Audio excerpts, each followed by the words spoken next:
While there is plenty of information out there about the potential benefits of ice baths, polar plunges, or cold water therapy, finding a quick guide for getting started can be a challenge.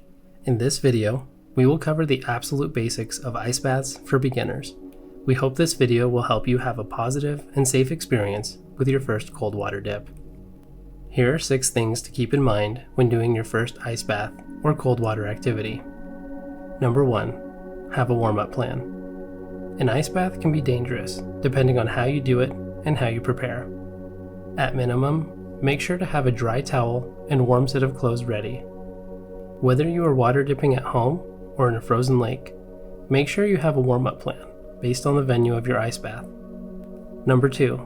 Bring a friend. However, I don't feel comfortable jumping into an ice bath on my own. An ice bath can be a dangerous activity to do alone, especially if you head out to an isolated outdoor area. YOLO, you ready to do an ice plunge? You are not my medical supervisor now. Cold water will activate your fight or flight response and may even cause shock in extreme cases. Because 30-degree water can actually stop your heart. Which is why it's wise to have someone present in case something doesn't go according to plan.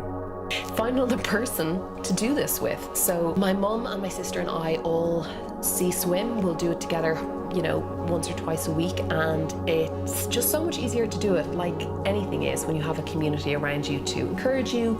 Number 3. When to dip. Your ideal ice bath time may vary depending on your purpose and needs. Post-cold exposure, your body is going to heat up. Think of your body heating up as waking up. So if you are concerned about not being able to sleep, then I would suggest you do your cold exposure earlier in the day.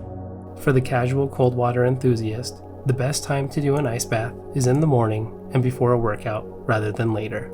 Some studies say that because of this vasoconstricting effect, it can inhibit muscle growth. You want your blood to be pumping after a workout to deliver nutrients and everything else you need to recover. So we say do it early in the morning and before workout.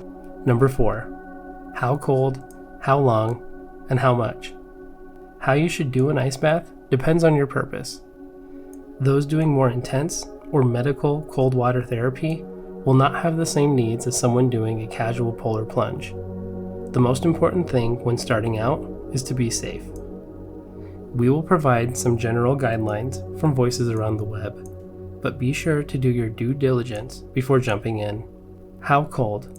You are just starting out. Some tips. Number 1, start low and slow. The general rule for temperature is discomfort. You need to get uncomfortably cold. Pick a temperature that's uncomfortable but safe. Go just cold enough that you want to get out. Doing more isn't necessary, especially for your first ice bath. If you're thinking of trying cold exposure, it's important to know your limits. Hypothermia is a real concern. Every person's threshold is different. Be kind to yourself. It's okay if you start with chilly water rather than freezing water. You are uncomfortable and doing it anyway, you are reaping benefits. How long? Many preach the magic number of 11 minutes per week. Just by 11 minutes per week. Studies show that 11 minutes of cold exposure therapy per week. 11 minutes per week. Which translates to 90-second daily sessions. Anything from 45 seconds to no longer than a couple of minutes is adequate for a typical ice bath. If you're new to cold exposure or ice baths, my biggest tip would be to start off slow with the time you can do and progressively add more. But there is no minimum time that you must stay in cold water. Listen more to your body than you watch the clock. As a general rule, when you start to shiver, it's time to get out. How much? Most people submerge their whole body up to their shoulders or neck, but it's okay to dip only your hands or feet or wade in up to your legs. You don't necessarily need to dunk your entire body into cold water to reap the benefits. In fact, dunking your hands can be just as beneficial. I found this very interesting study in fishermen. They work in very cold water with their hands submerged many hours. Scientists found they were cold adapted. So the cold adaptation doesn't just come from exposing your full body up to the neck. You can also expose parts of your body and you will get a systemic effect. Even just splashing cold water on your face can be enough. You could also just fill a sink with cold water, your bathroom sink, and holding your hair back and obviously taking a breath. You can submerge your face into it as well. It doesn't have to be super cold or even very deep for you to have a fun and meaningful cold water experience. When it comes to how cold, how long, and how much, go slow and be patient with yourself. You don't have to prove anything to anyone. Number 5, breathe. Let me try my best to describe what it felt like to be in it. The sensation it felt like in the ice bath was not cold, it was pain. When you step into your first ice bath, the cold water is going to activate your fight or flight response.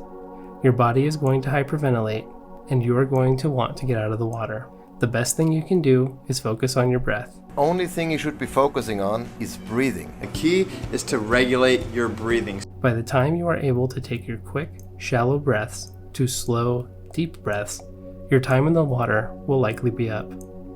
If you focus on your breathing and get to the calm, you will feel empowered to do anything for the rest of the day. I feel so energized.